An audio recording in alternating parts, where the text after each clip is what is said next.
2025, we are a week away from Election Day in Ohio, and this week we're taking a closer look at the issues on the ballot. And tonight in Meigs County, we're looking at some voters that are going to see a familiar ballot measure, one they've already voted down twice, a levy and a bond for the school district. WSAZ's Charlie Roth breaking down the cost if passed and why the district is again pushing for its passage.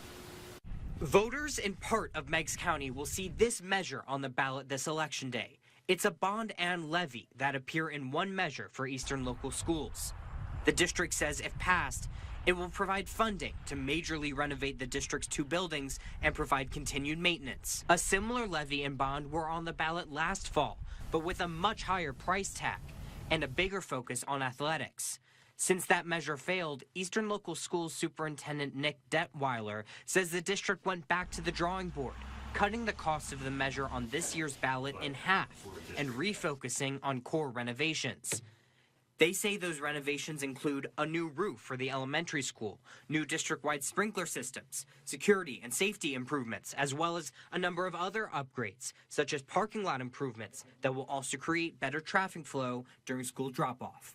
We always try to say our biggest goal is keep them safe, warm, and dry. And right now we've got a leaky roof, we've got some safety features that need improved, and we got HVA and boilers that are 25 plus years old that need replaced. So we want to make sure we take care of those 3 things, because if you're not doing those 3 things, it's a lot harder to learn. Superintendent Detweiler says the safety of students will be top of mind. We still want people coming in, but we need to have those checks and balances, and we need to have ways to make sure that everybody coming in is who we want in and when we want them in. So it would change the configuration as far as how the layout would go, as far as people entering, exiting the building, improve our camera systems. He says the Ohio Facilities Construction Commission, which supports construction and renovation of public K-12 schools, has offered to pay 75% of the $35 million price tag, leaving a $9.4 million bill for taxpayers. Like I said, ours is only 25% of the total project that we have to get locally from our taxpayers. So we feel like it's a pretty good deal for our taxpayers. I get it. Nobody wants their taxes to go up. I don't want to ask anybody to raise their taxes. But when you have a deal like this, you feel like you have to at least put it in front of them. So if passed, how much would the levy and bond cost voters?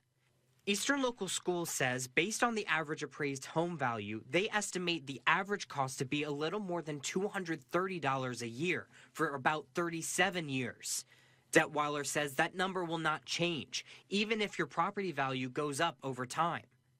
If the measure doesn't pass, Detweiler says the $26.5 million offered by the state will go to a different district. We understand that it's a big ask for our community, but we feel like if we get that opportunity from the state for that 75% share and get that $23 million, that is going to go to another district. If we don't pass that local share, we feel like we at least have to try to take advantage of that. He says some of the planned improvements are unavoidable, and without the funding that would come from a yes vote, the district will have to make some tough decisions that may lead to changes to extracurricular programs or even staffing. And if you're having to choose on whether to build a roof or provide the same number of extracurriculars, then those are tough decisions that we really hope we don't have to make down the road. We want to be able to provide both for our kids. Charlie Roth, WSAZ, Meigs County. It's nice to have someone Now, if you want to find out more about this ballot that is going to be up for a vote, you can find out more with this web story on WSAZ.com. Also linked in that story, a calculator from the Meigs County Auditor's Office to calculate just how much the levy will cost you if it does in fact pass.